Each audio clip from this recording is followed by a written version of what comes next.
So as a mom, right, you have, I had a full-time career. And so I didn't realize for me, it's like, I don't see it until I feel it. So I felt the sheer exhaustion of those 3 years and the determination that I had, that I was not going to give up. I'm going to make sure that we get to where she needs to be. I'm Nicole Holcomb, attorney by day and podcaster by night, a former educator, school counselor, and administrator, and mom to a 9-year-old daughter with dyslexia, who loves all things Harry Potter, Minecraft, and science. A few years ago, she was identified with dyslexia, and our life seemed to turn upside down for a while, quite literally. I created the Dyslexia Mom Life podcast to help you navigate the upside down journey of dyslexia. You got this. If you're wanting to thrive as a mom in this dyslexia journey, then you're in the right place. Let's get started. Mother's Day may be celebrated one day of the year, but here on the Dyslexia Mom Life podcast, we are celebrating moms for the entire month of May. Today, I'm talking to one of the 8 amazing warrior moms who are sharing their personal parenting dyslexia journey with us. Grab your earbuds and enjoy learning from moms who are taking you behind the scenes of parenting dyslexic kiddos. All right, today on the podcast, we have Dawn Wickett-Swirczek, and she is here for our Mother's Day series. And I am just honored and delighted to have Dawn with us today. Welcome to the show, Dawn, and thank you so much for being here. Thank you so much for having me. I'm really excited. Well, absolutely. I'm excited as well for you to be with us today. Before we get started, today is all about Mother's Day. And, there's one of the reasons and purposes we talked about earlier before we hit record was, there's so many pieces to parenting. But when you're parenting a child with dyslexia, there's what I call invisible parenting. There's so many things that we do daily that others don't see, right? Our moms don't, our sisters, our best friend, our neighbors. There's just a lot of that. And so we're going to unpack a little bit of that today for our moms to hear about, give them a little bit of behind the curtain view. But before we talk about your personal dyslexia parenting journey, do you mind just introducing yourself to us and maybe just tell us a little bit about you and your family before we get started? Yeah, that sounds great.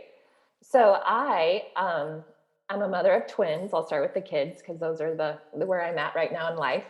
So kind of go from now to back. But I have two kids, twins. They are 11 and a half and they're midway through 5th grade. I feel like it's like yesterday where they were just in 1st grade, but here we are, they're in 5th grade. So I live in the area of Texas, and we have been here for probably half our lives. So prior to Texas, my husband and I had lived in California. And within that journey, I met my husband when we were in college. So we're college sweethearts. And I have been, up until COVID, I was a visual merchandiser for my entire career. So I had a very creative background myself. And my husband, we own our own company. So he kind of takes care of what I would consider the boring part of the business, finance and numbers, which are exciting for some, but not so much for me. So that's what he does. So, okay. But prior to that, we actually came from Nebraska, and I'm just a good old farm kid from the middle of Nebraska. So. Right. Well, thank you so much for giving us a little bit of background. And you said so many things I'd love to unpack. We'll have to do that offline, but there's so many interesting things there. But let's talk a little bit about, so you have twins. Are both of your boy, girl, 2 girls, 2 boys? Sure. Boy, girl. Boy, girl. So are both dyslexic or just one? So that's a great question. And I could, like you would say, unpack a lot of that, but I'll just stay on my one.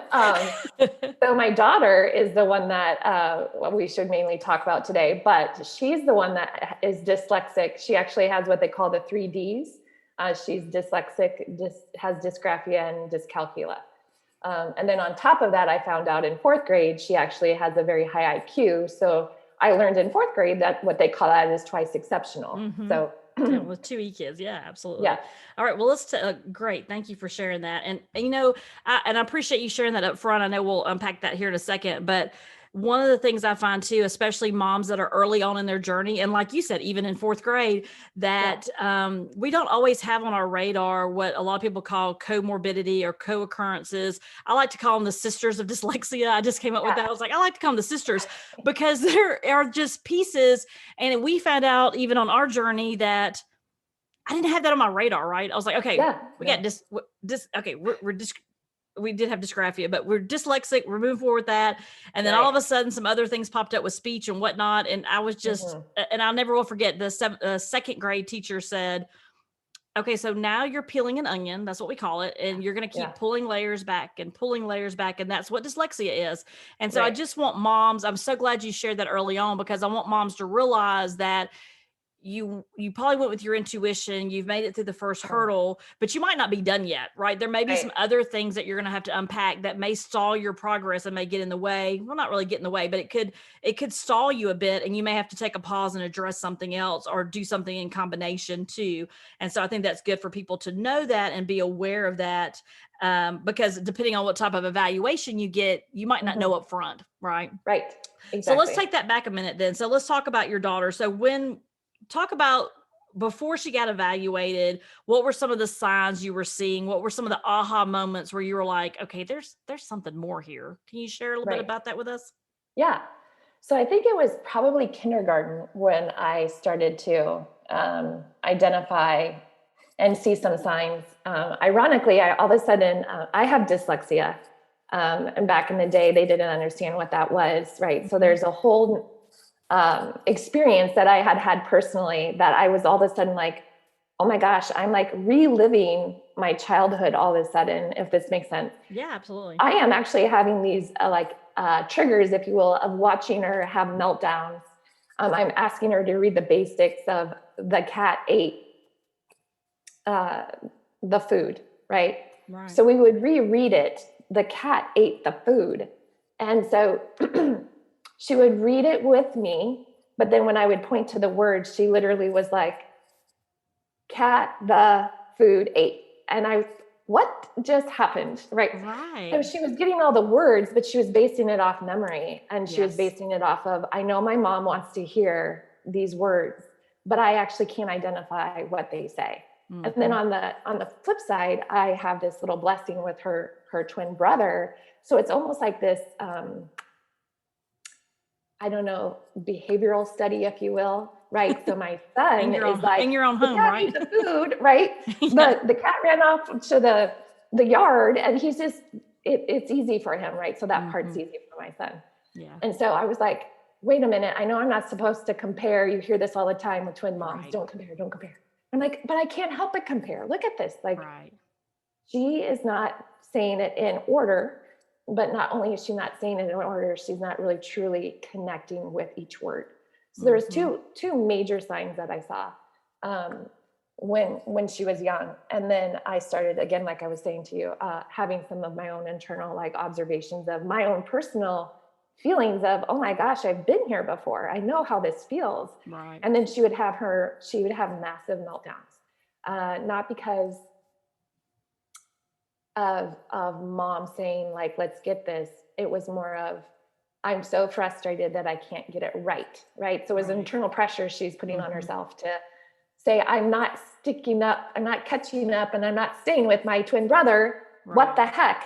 And so she would, go into this comparison mode at just a young age. Right. It's interesting. I feel the same way, because it's interesting, even so early on, how we observe our own environment and how we internalize things. And, it might even be on a subconscious level that young, but maybe not, right? Because I can remember back kindergarten, first grade, same kind of things.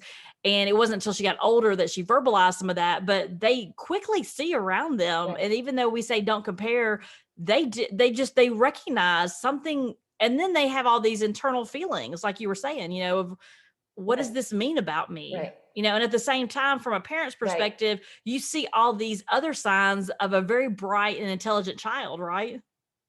Yes. Yeah. Right. Absolutely. Oh my gosh. So many. Yeah. So kindergarten, you start seeing some things, you start recognizing some things from your own childhood. So is there a tipping point? Is there a point where you decide to go to evaluation? Is there something that happens at school? What makes you decide, or is it from your own personal experience? You're like, yeah, I think Right. this may be what this is. Let's move forward. At what point did you make that decision? Right. So I think, so in kindergarten, it was probably going into first grade. I knew that there was something, and the teachers kept telling me, don't worry about it. Don't worry about it. At this age, the B's and the D's and the P's and the Q's, they all can kind of confuse a child, and don't worry about these small little things that she's doing. So what my daughter was really great at is she's got her personality. She's full of life. So when the teacher would ask her the question, she would give them a really cute smile and answer to the best of her ability. And what would happen then was like, she got just enough to get by, right? So the teacher would hear parts of it. And then I would hear, well, I wouldn't be worried, but I do see where your concern's coming from.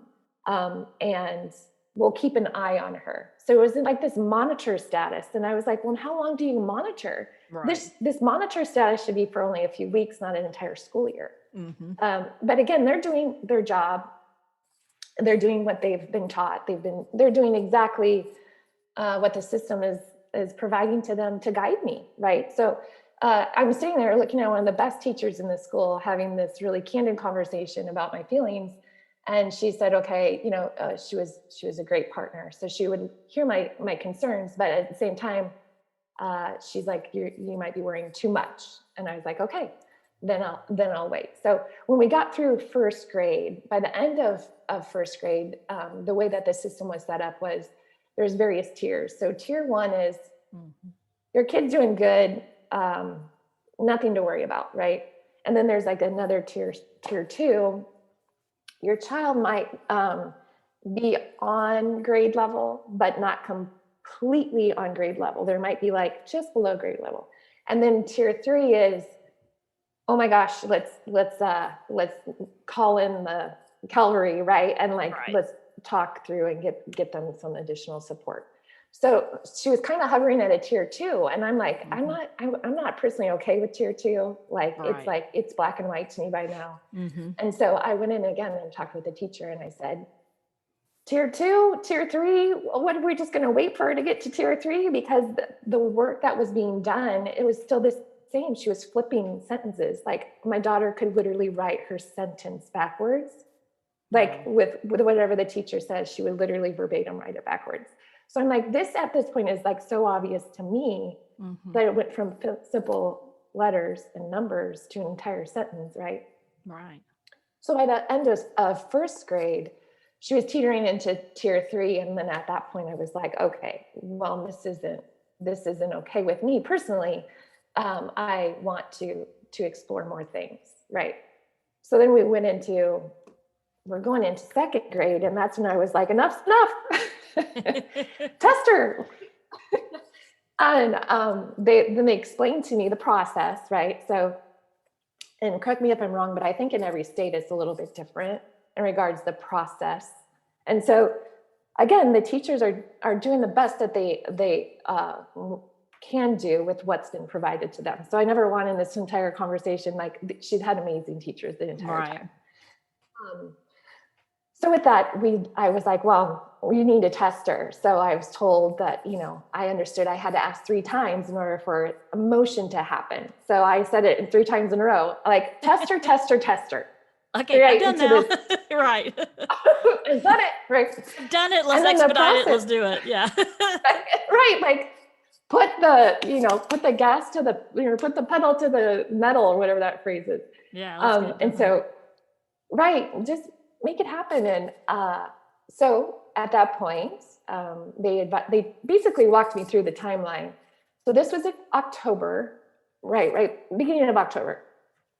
They explained to me that the tests are only done. They have 1 individual or 2 individuals in the district that go around and do all these tests for the kids. And they were going to test her in dyslexia. And I knew that there was more at that point, because the 6s and the 9s were flipping, and so I knew there was more to it. So I said, okay. So the test to get it in would take 120 days, something of that nature, a timeline, an extended timeline that I wasn't comfortable with. Right. And then at that point, then they turn it around, and again, it'll take, everyone's going to look at it, review it. We're talking another 30 to 60 days. And I'm like, so you're telling me she potentially couldn't get into the process until March? Like you're like the end of the school year? I'm not okay with it. So, so then we just went to, I spoke with my husband and I was like, at this point, this is affecting her mental health, right? The kids are telling her she's stupid. She's trying to talk in class and read, which they're not reading out loud, but even when they're reading to themselves, right? Just leaning over to ask a friend isn't something that she's becoming comfortable with because she's feeling silly. So I was like, okay, we're going to put it on the card, right? I am like, we are going to make this happen. Like, and so I basically met this lovely lady, Jennifer Brickhouse. And she has her own practice. So she does it all. And I could get in with her quickly, kind of explain my situation with her. She understood, empathized with me. And I got her tested within 4 days after having my initial conversation with the teachers. Wow. So, or the hard stance conversation, I could call it. Right. That you're ready to move on. Right. So that's kind of where we jumped. So after the 4 day, after that was pretty expedited. And you're right, the private process does move a lot quicker. And so once you were able to go through that process, and I'm sure it took her a couple of days to go through the evaluation process, and then you met to discuss the results. What did you do next as far as now you've got some, and at that point, did you know dyslexia, dysgraphia, and dyscalculia? I think I can't ever say that one. Yes. The one for math, right? Exactly. I don't ever get that one right. So do you, at that point, do you know, or is those added on later? No, I basically was at that point. You knew everything. I walked up to her and I said, I want you to be able to test her for anything and everything that would be in this realm, because I don't want to go back again. I want to know everything that's happening. Right. Yeah. So which is, I'll just jump in real quick, which is such a huge benefit if you can afford private evaluation, because through the school system, they're going to test for one specific skill set. They're not necessarily going to test for other pieces, because that's just not how it's set up. And so you can find more of I was talking to someone a couple of weeks ago, more of the whole child. You're able to look at everything. If there's anxiety, if there's other things, you're able to look at everything as a package. And, to me, and I say this, and I don't mean this disparagingly to anybody, but it is money well spent. Yes. And it's money well spent to know as early as you can know it.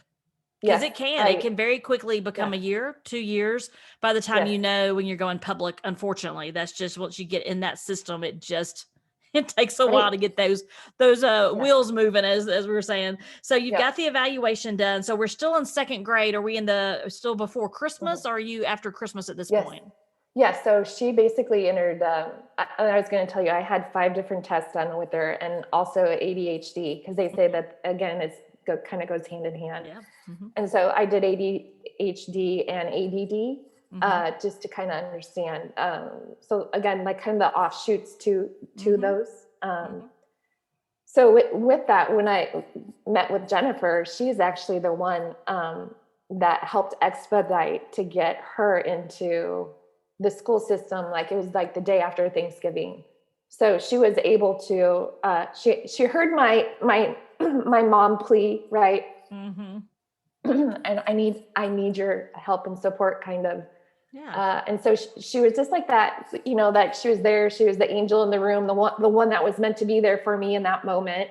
Right. And so when I did the test with her, the part that I wanted to share with you was, and this is where it comes with this connection of making sure that you're a good partner to the teacher. You're a good partner to the person who is, testing your child.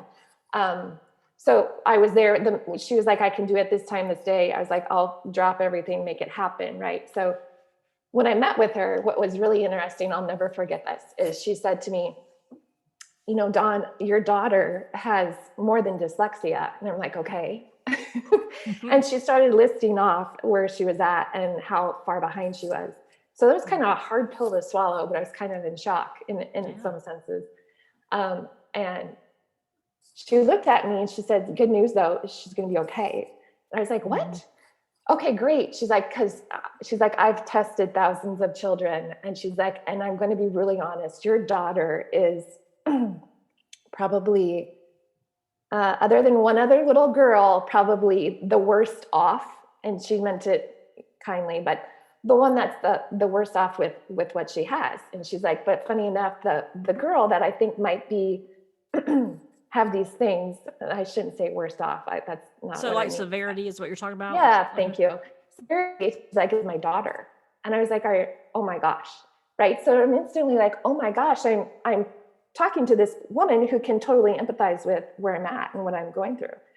And so she was just told me her story and her journey and how her daughter is, doing amazing things now and super creative. And so that was kind of one of those turning moments where, oh my gosh, this is going to be so hard, but oh my gosh, this is going to be fine. Right. So, because it really is a life changer in a lot of different ways, right? I mean, it's like you go through all those stages of you're almost relieved because now but then you're overwhelmed again because there's so much, and then you're trying to decide, well, what's the best thing to do first and second, and then what happens next. And those academic years, better than anyone because you've been there, how difficult those are. But then you realize, wow, she's going to think differently than most people in the room, and when she becomes an adult, she's going to have a huge benefit. But right now, when she's in fourth grade, she's in fifth grade. Yeah. How do we get from fifth to being an adult? We don't want to rush it. Right. But so it's like all these, I guess I say all that to say there's so many mixed emotions at this point of the journey, is it not? It's crazy. Oh gosh. Yeah. Oh, just so many mixed emotions, and overwhelmed is you're just overwhelmed. You're like, okay, I went from thinking my daughter was, going to be like, go to school, come out, go back to her sports at night, come hang with the parents, and never thought that the level of tutoring or the level of intervention that was required to get her to where she is today, I was like, never thought that was going to happen. So when I get to that point and I was told what I was told, that's all that started populating in my head, tutoring, the extra time that this is going to take to get her back on grade level. And then you realize too, absolutely. And you realize too, at that point, well, most of us realize, I'm sure you did as well. Then you start worrying about, like you were saying with the extracurriculars, like what is she going to miss out on for something that, she shouldn't have to. And so then you start trying to balance, well, how do I fit this in at the same time, not overwhelming and exhausting her, but giving her enough skills that she can start being, she can start doing, what's the word I'm looking for? I was going to say productive, but that's not a good word. She can start having more confidence and start really making sense out of things and start learning those rules and decoding and just starting to make progress toward reading and those other areas that you were talking about. I mean, we have dysgraphia too at our house, so I completely understand with that. So you get the evaluation. Luckily, you've got some amazing, and I talk about this to my groups a lot, the people that are on your team, people that are in your village, however you want to say it, those people are amazing. And if you don't go into it with a mindset that you're going to partner with them, it is going to be 100% more difficult. And so you, like I was very close to our teachers. They were amazing. I remember that when we found out in first grade, we ended up changing schools. And I just remember her teacher was OG trained in math. And she was almost in tears. And she said, I'm so glad that you've got her in the right place, because she goes to a school for dyslexia. She said, we have done all we can do here for her. Oh. And I'm just so relieved that I know where she's going is going to be the best for her. And she was so sincere, and it's all about those relationships, not only with your child, but also with the adults in their lives that they spend most of their day with. Right. So, and it doesn't always work out that way. It doesn't. You do sometimes get educators that are not, probably should be in a different profession, unfortunately. But for the majority of people, when we go in with that mindset that, And like you said, this is not going to be acceptable. I can't wait a year. So we're going to go get evaluation. We're going to come back with the information that we need.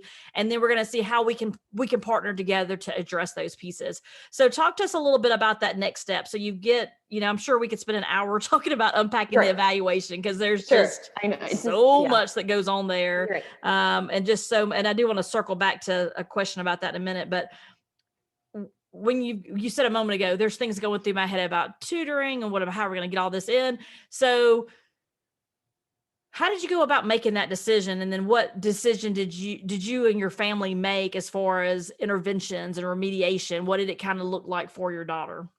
Right. So once we got the evaluation, she's back in class. But what in this process, right? So your child, you got two things going. Like you said, you want them to thrive and have these social activities, right? As well as the academics. So the first thing that I thought about was, we got to get her to feel good about herself. That was the first and foremost. I was like, whatever vessel I can find that is going to allow her to be positive, right? So it was kind of twofold. So we found a tutor that was amazing. That person also had dyslexia. So it was almost like she had this best friend built in that would come Monday, Wednesday, and Friday and start reading with her. So she hated reading at the time, and math was pretty easy. So started with a tutor just coming after school and literally just reading with her, talking about almost like the fundamentals of how to read versus the words themselves, because kids with dyslexia, phonics is just, it just doesn't work. And so she was teaching her in a very different way, how to understand the bigger picture when you read a story. What's going on in the story? Can you tell by the photo? She was like, please tell me what you see here in the picture. So they would talk about the story first based on the photo, right? So it's more senses. She's working with their senses. And then they would go to try to read the story. So she's understanding and comprehending it at a bigger level, if you will, than versus reading the words and then processing that information. She challenged her to see it first visually. And Drew's a 100% visual learner, I found out through one of her tests. So she's like, I gave her the test and I said, this is where she's at. She said, okay. And so she utilized that information to help teach Drew to use the way she learns in a productive way. Like actually say to her, it's okay, you don't get the phonics part, but guess what? You can learn it this way. And really gave her some confidence to be able to start to sound out things, feel comfortable in her own skin, know that who she is really. And that it's okay that she's going to sit closer to the teacher. And she was almost just like her little sidekick in her process, right? Mom's mom, but you always need to have that best friend. Well, her best friend happened to be her tutor, who kind of helped guide her through some of the things that she's going to start going through in second grade. So with that, so I had the tutor after class. Then we went into during class and we had a 504 meeting. So she's got a 504. Mm-hmm. And within that 504 meeting, we kind of sat down and talked about the basics of what was going to be provided to her.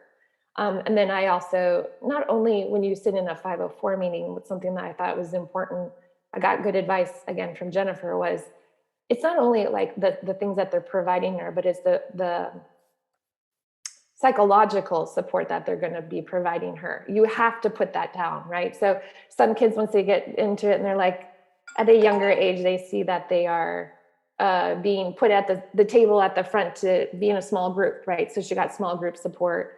Some kids already can pick that up in second grade, that feels different than the rest, right?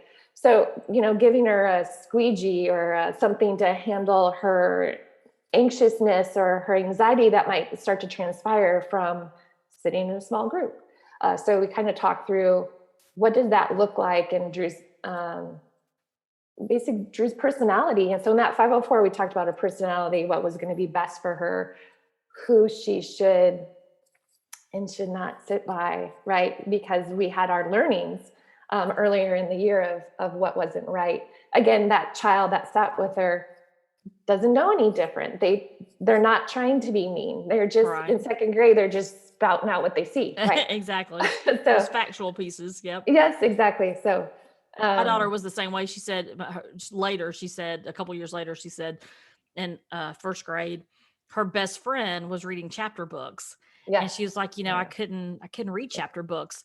But she was an older child. There was other children in the household. Like there was multiple kids. And so I know that they had different experiences than we had with an only child, but she didn't say anything at the time. But like, I want to say like third grade, maybe like when we had already moved to the other school, she was sharing some things with me one day, and she's like, she said the student's name, and she's like, she could read chapter books, Mom. And it's just, so they even for the child that's dyslexic, they also, or at least we found, are very literal as well. Right. And so, like you said, sometimes it's not that they're necessarily, other kids are, sometimes they are being cruel, we'll be honest. Right. But sometimes it's just, they are saying things because they're, factually accurate, they think, in their mind, and they haven't been exposed, and they haven't had the exposure to know to react differently or to say things differently. And so, but then too, as the mom, we have to sometimes protect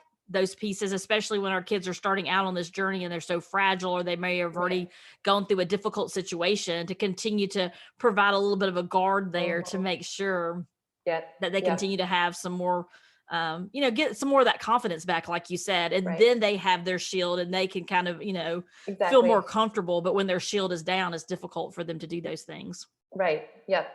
So really it was in the process was finding the right tutor that would help her bring up her shield. And, in that I educated her right away. I was like, guess what?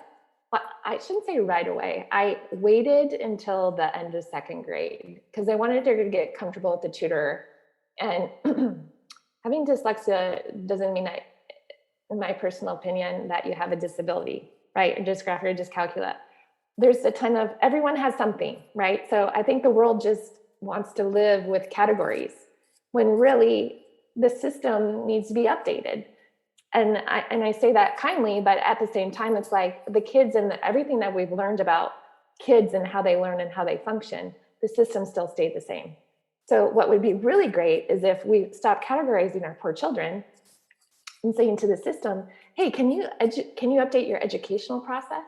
Can you actually update the curriculum provided so it hits all 5 senses, which in theory will hit every single child and how they learn, right? Because some kids are visual, some are auditory, it just goes on and on. So yeah. And I'm hoping too, we don't know yet because it's still early on, but I'm hoping too with us, I try to look at the positives, although sometimes it's difficult. But, when I think about us having gone through a pandemic, and some of us are still in the middle of that, it's not completely gone yet, as we're in the middle of vaccines and things like that and getting those pieces. And so we don't know what the next 6 months or a year or 5 years is going to look like.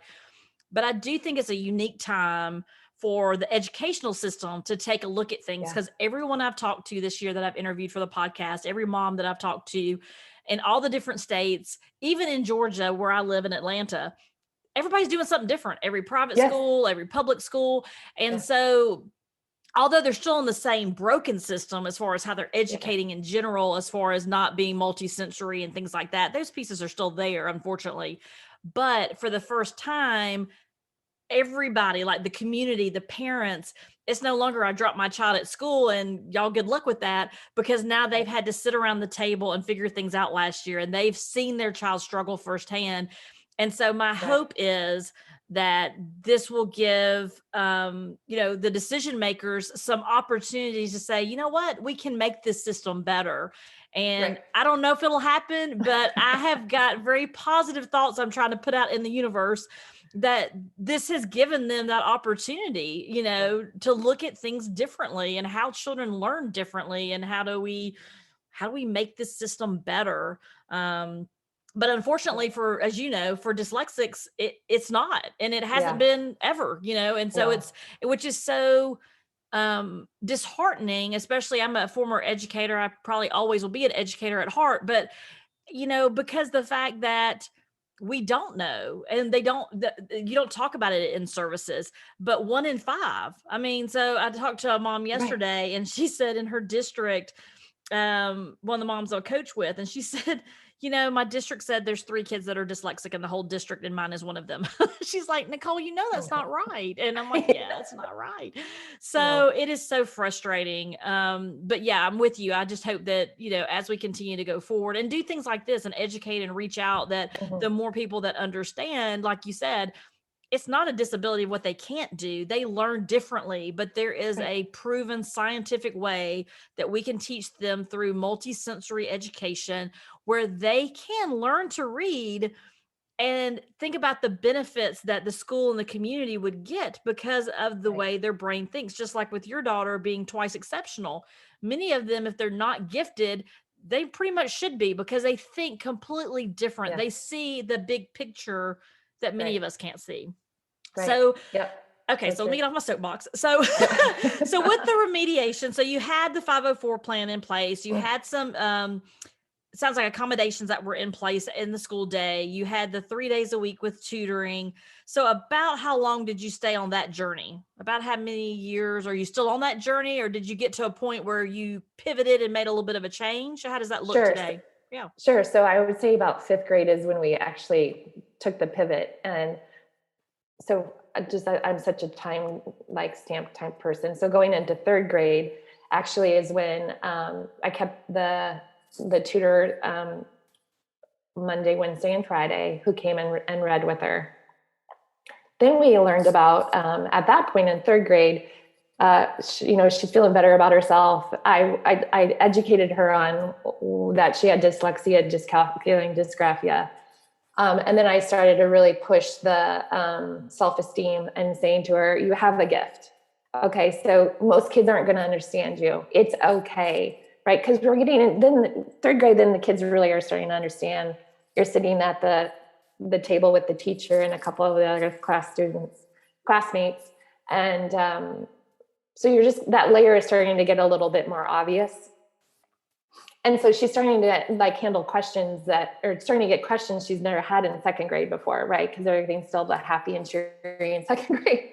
And so 3rd grade, I was like, oh gosh, I actually need to tell her, I need to educate her. I need to get her set up to answer these questions and be proud of herself, right? Like, oh, you don't understand. I have dysgraphia, and not know what it is. So I literally, 3rd grade, I focused in on her self-esteem and showing her tons of videos of famous people who are dyslexic and very talented, very successful. They're as successful as they want to be, right? You get to choose. How successful do you want to be? And what makes you internally happy? You get to choose. Right. So we kind of talked through it all. And I said to her, you're going to get asked. So just tell it up front, right? Mm-hmm. Just tell them, hey, I've got my math chart here. And it's because I have dysgraphia. And guess what? I'm going to flip my 6s and my 9s. And this is what it is, right? So arming her with the proper communication so she can almost head off the awkward moments with her peers, right? Just head it off at the pass. Just make it happen. Tell them up front, sing it at the rooftops, and be super proud of who you are. Mm-hmm. And it takes that whole shame element out too, right? Of shaming the difference and having to worry about what others are going to think. Yeah. And I, something you said earlier, I meant to comment on too, is that, I don't want to really go back and talk about the brokenness of the system, but it was something we said about during that time, which is perfect right now, talking about her, is that we all have strengths and passions and things that we love to do. We all have things we don't like to do, and we all have things we don't do well. That's just human nature. And so those are the things we should be talking about as a family and at school. We all are going to have different degrees. Like, she's a math whiz. I am not. Like, don't ask me to, no, Dad's going to have to add. So when you think about, all those pieces, I applaud you for doing that, because I think so often we don't want to share, and we think, well, we'll tell the teachers and they'll be okay. We'll just keep, we just won't tell them. But when you arm them with the right knowledge and how to, and then too, our kids look at us to see how are we responding and all those pieces. And so I think that's, I'm glad you shared that, because I get that asked to me a lot. Should I tell my child? Should I not tell my child? How do I position that with my child? How do I explain it where they'll understand? And I love that you shared with her that, you know, it is something to be proud of. You think differently, and that's okay. And just, this is how it is. I'm sure you got something too, her friend, but we're not going to talk about that today. But, you know, it's just, we all have strengths and weaknesses. That's just human nature. Well, yeah. And I think that when she was to share up front, right, and then you still meet the girl or the boy who chooses to say something, then I was like, well, they're not your people, right? So is that someone who you want to hang out with now that you've shared your story and you're so proud of yourself, and they can't just see the happiness in you, and they prefer to put you down? They clearly aren't your people, I say, and it's not your group. It's not going to be your core group of friends, right? Exactly. And so that's it is so heartbreaking because you have to tell them that pretty early on. Like we had that conversation at our house, and I'm like, why are we having this so soon? But you know, and it's hard because at least my daughter, she's got a huge heart, so she wants to be friends with everybody. And I'm like, sometimes people, like you said, are just not your people. They just are not going to get you, or for whatever reason, they don't understand, and that's just how they respond. So it's okay to move on and find a different friend. You know, that is the benefit of where she is now, because every child in the school is dyslexic. And so that takes that piece out of the equation. It makes it a little bit easier on her self-esteem than it did in her previous school, where, you know, we actually read a book together, and we did talk about famous dyslexics and things. And then she asked to take the book to school. She couldn't read it, but her first grade teacher sat with her and they read it to the class, and she shared that she was dyslexic. And they're like, what? Because, you know, for little kids, it sounds very medical, right? Dyslexia, what? And her reading specialist worked at the school. And so she came in and talked to the kids. And she said, you know, Nicole, it's amazing that she's embracing this, and she's really trying to make this a positive thing and educate, you know, the kids around her. And, you know, they were just really, and I was too, just, you know, it makes you proud for them too, when they're able to do those things. But it's not easy, but it is.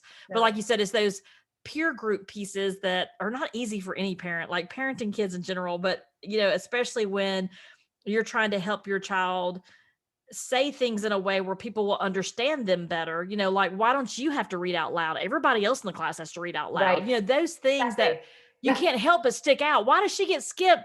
Miss Smith, you skipped Nicole again. I mean, and the teacher can't say, well, she's on a 504 plan. Sorry. I mean, you know, so it's very awkward for your child, because then it's almost like they have to say something because the teacher can't. So absolutely. And that really does, like, just what you said, that's like reliving third grade all over again. That really rears its head in third grade, the keeping and comparing, and the make it fair and make it the same. Like, that is exactly what was being experienced, for sure. Yes. All right. So now she's, go ahead. Well, I just wanted to tell you the other so my next layer that I did in third grade was, I learned that for kids neurologically, right, for dyslexia, they talk about, I don't know all the scientific names because I'm not good with that, but crossing the midline, right? There's a lot of studies on if you cross the midline and helping these neurotransmitters grow in areas that maybe they hadn't grown before. Right. Or might not grow as quick or successfully, whatever you want to call it. So I actually took her after school on, I think it was Tuesdays. So she almost had every single day after school. It was Tuesday, Thursday. She had somebody supporting her, but that was fun, right? Because the way that you cross the midline is physical and active. So that the teacher that she was working with that, she specialized in crossing the midline and helping kids with dyslexia. So when we got into third grade, it was a full force secondary investment, if you will, right? Yeah. Of getting her that additional support. So we did reading, and then we did crossing the midline neurological work with her. Wow. So that was a lot for her and for you guys, I bet. It's just, it is. And that's some of that invisible parenting we talked about earlier too, because for so many, you know, they're going to soccer, or they're going to art camp, or they're doing whatever. And we're picking our kids up, and then they've had a full day of academics, and now we're going to do it another hour and a half, you know, and then we're going to travel to there and travel back home. And then you get to do your homework from the regular school day. Like, there's just so many pieces that are not only you see it wearing on your child, you know, you're doing what the experts and what your team is telling you is the best for your child, and what you know in your gut is best for them. but there are still some days of Right. exhaustion in there, right? For Oh, you and yeah. your child. Yes. Absolutely. Yes. So For sure. so did you do that into fourth grade as well, the midline, or did that just go through third Yes, grade? so I mainly focused in on third because they said I think third grade is a Yeah, major transition it period, right? is. Third grade. Mm-hmm. So I jumped on that during third grade. We did some of it into fourth grade. Mm-hmm. Going into fourth grade, that's when the math kind of reared its head. Okay. And so she was having challenges with, because it gets multi-stepped, right? When you hit fourth Yes. grade, math is multi-stepped. And so she not only will flip the numbers, but she'll actually flip the process. So if it's divide, she was multiplying, you name it, it was happening for her. Oh, wow. Yeah. So we continued. The reading actually is when I actually in fourth grade, she was doing so well. They have this thing called a STAR test in Texas, which is kind of the academic steps, right, to see where your child is in on everything. And so in the reading, it was fourth grade. She did unbelievable. Both my kids did really well, but it was obvious, like she was feeling comfortable with reading. She was reading on grade level books. You know, the teachers are telling me that she's doing amazing. She's past the graphic novels kind of thing. She still loves graphic novels, but I've seen her carry around other things. So I was like, she's starting to feel better about it, and she's vocalizing it. So I was like, okay, I'm going to trust you. So we kind of peeled back that, but then we started focusing more and replaced it with math. And getting some support with math. And then also that's also her during the day.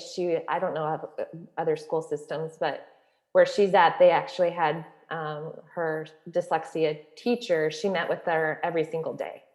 So she was pulled out of certain classes at certain times, elective ones.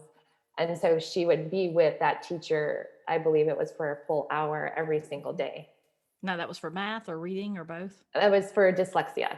So they didn't have dyscalculia support. So this was provided by the school system, or was this somebody private? Oh, okay. Yeah, so we it don't was have provided that here. by the school. Yes. Yeah, we don't have that here. Yeah. So during the day, she went and saw Miss Guerra, who was another godsend. Yeah, it was on your team, absolutely. Yeah, was that a one-on-one, or was that one with small group, or? It was with small group. So the school was K through 4th. And so it was by grade. So it was all the kids that were within that grade would go and see her. And so it was considered small group, but it was a normal sized classroom, right?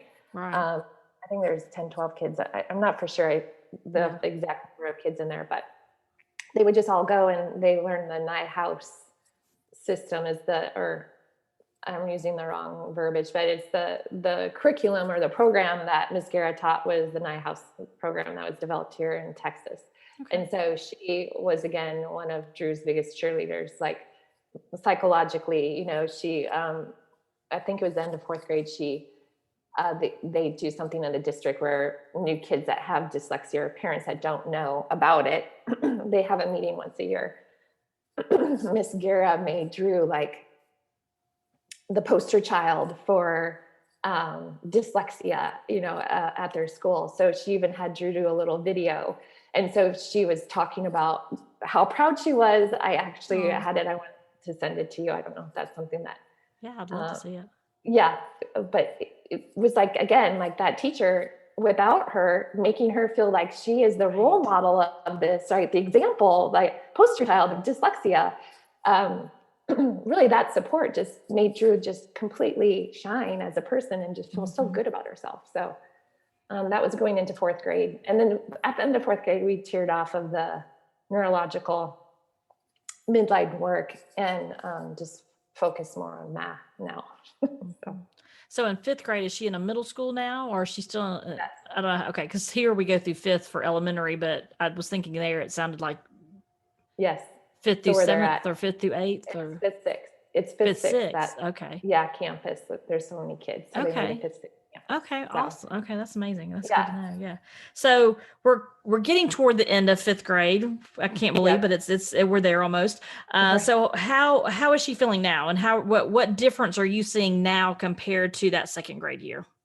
So sure. So I would say that the difference is definitely her self-esteem is in a really great place. when we were talking about, so her self-esteem's in a really great place. She has extracurricular activities that I finally figured out where she would flourish and shine, right? So that happens to be dance and art. So when in third grade, I think it was end of second grade, third grade, and those feelings of, oh my gosh, you're just going to be after school every day, hitting the books again. I spoke with my husband and I are starting to talk and trying to think of things that are creative, like what are the sports that are creative, but that she's still going to enjoy. So dance came up right away. So after her class was there, she would get to go to dance and just enjoy herself. She's getting a little girl workout, if you will, but she's still enjoying giggling with the girls, but she's in a sport, that's a legit sport. So especially here in Texas. So she found her people, right? So she found her athletic group, she found her academic group. And so now she feels well-rounded. I can see that she feels well-rounded. The other one was art that we did as well, because that's academic, but it's different, expressive academic, right? So there's no rules to art, right? And like every day you have in school, right? You're just learning the rules and you're learning the process. And so her mind definitely is the opposite of that and how it works. And so art is a perfect fit for her because she literally gets to do what she wants. She gets to make what she wants. She gets to build the story, if you will, and just create. And so that was the other facet that we got her into. And so she took a class after one of her tutoring classes. We would just go to art and have fun. And so her day was full, but we felt that it was important for her to be able to, like you say, take a breath and just be a kid and absolutely and enjoy doing something outside of academics. So So now the difference night and day, man, that story, that path was hard. Yeah. I think I gained so much knowledge and I lost so much hair over the whole process, but she definitely today, I can say is very confident of who she is, right? And she knows how to communicate to somebody. She knows how to communicate to a bully. She's no nonsense when it comes to somebody who wants to challenge her, and she's okay if they don't like her, right? Because if you're not going to be a part of my team, then that's okay. So the difference is just like she's finally flourishing, and she's driving her own bus, if you will. I'm not driving it saying, this is going to help, right? Do this, honey. This is going to be so fun. Now she's like, I'm going to choose to do it because I think it's fun. And I feel that I'm good at this. So she can identify on her own what's her passion and have a voice in the direction. Yep, yeah, that's amazing. And that's amazing that she's able to do that in fifth grade, right? Because now, as she gears up from middle school and high school and into college, those are skills that she's going to have. No, right. You want to talk about that. Believe me, I'm right there. I was like, my daughter turned 10 this year and I was like, ooh, we only have how many years left? That's going by quickly. The years go by quickly, but the days are long, I guess. but but you just think about all the things that you were just sharing, and had she not gotten the help, or had you said, well, we're just gonna sit back and wait and see what happens. Unfortunately, if we're not there continuing to nudge not only the school system to get services, or to take things, take matters in our own hands, so to speak, and make some decisions as the mom to say, this is what we're going to do next. This is the best next step. And we have to do that sometimes. And it's, it's not always fun. We have to definitely be the adult in the situation. But, you can see such difference. And had you waited another year, who knows where you would be. And so it's just, it's just, that's one of the reasons I really wanted to do this podcast, but especially this series for Mother's Day, because there is so much that people just don't see. Right. And you as a mom don't get told enough how amazing you are, and how appreciative that your children will be at some point of all the things that you did. They probably don't, they may see it, but I think it's not till we get to be an adult and have our own kids that we really see what all mom did. And so, those are amazing pieces that we don't get to share every day. So I think I appreciate you doing that. Let me ask you this question. I think about, just parenting in general right now is difficult. We're in the middle of a pandemic. We have social media. There's so many pieces that we didn't have growing up as children, that we didn't have as, I don't want to necessarily say as obstacles, but just challenges in our life and things that we faced, and being available 24/7. I mean, our kids they're what they call digital natives. They're living in a different world, right? Than Yes. we were growing up as.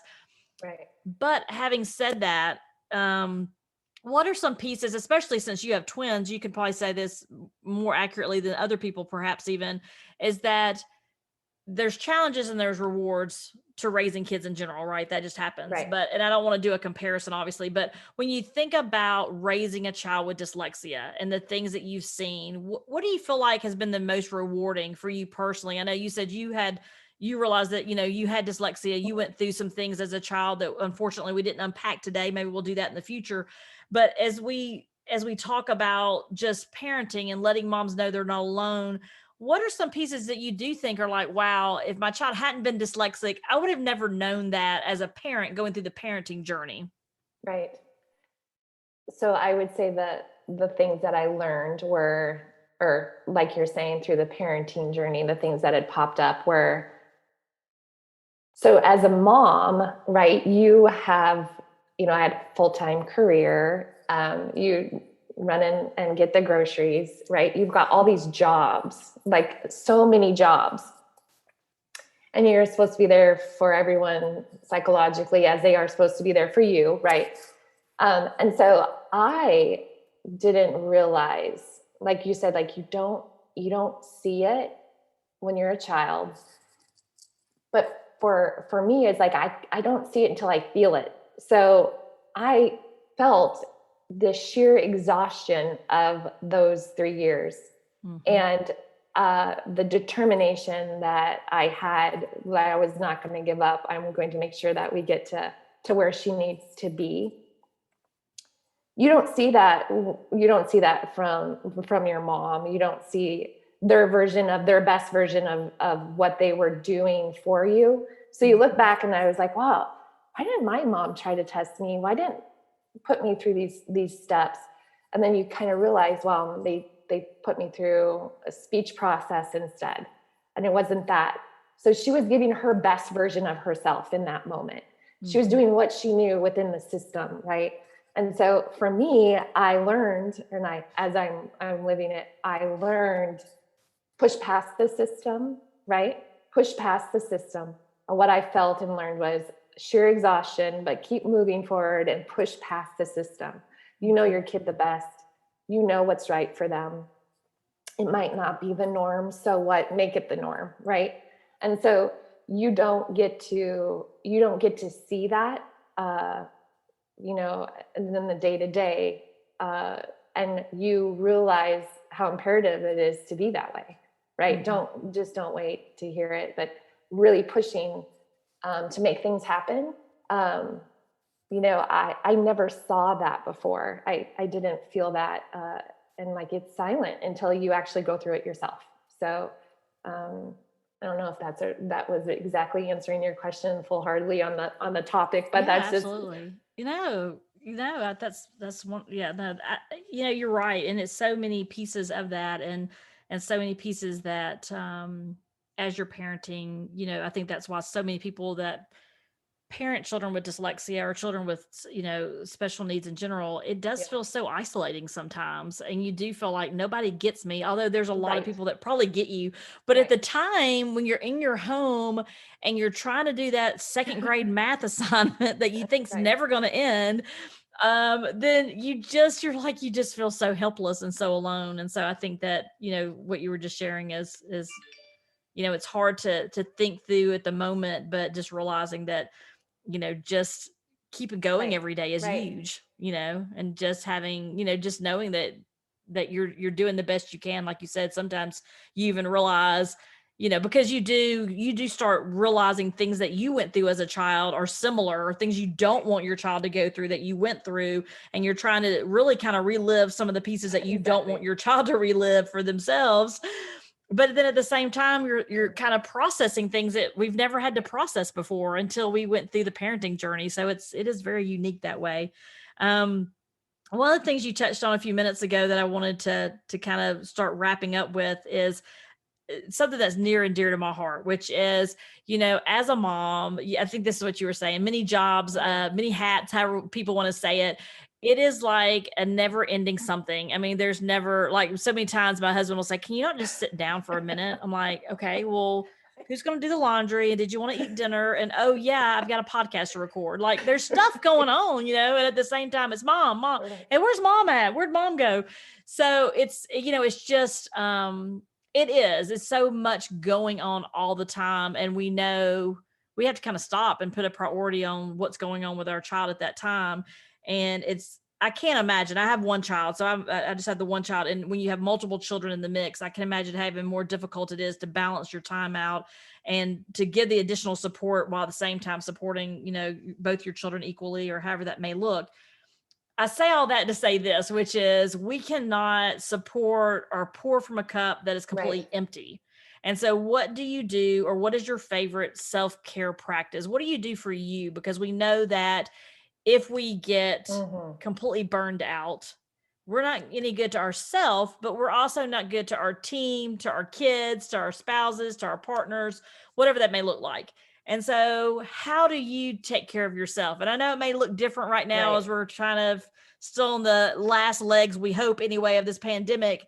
But what are some pieces that you? Because I'm always fascinated to hear what people do differently than I might do, or some ideas. And for moms that may feel very isolated right now, she may go, "Oh, I Right. haven't thought of that." So, what are some things that you Sure. do for So self care? I would say I learned this the hard way, right? I learned how I'm one of those people who put themselves last, right? Because I take care of everyone else.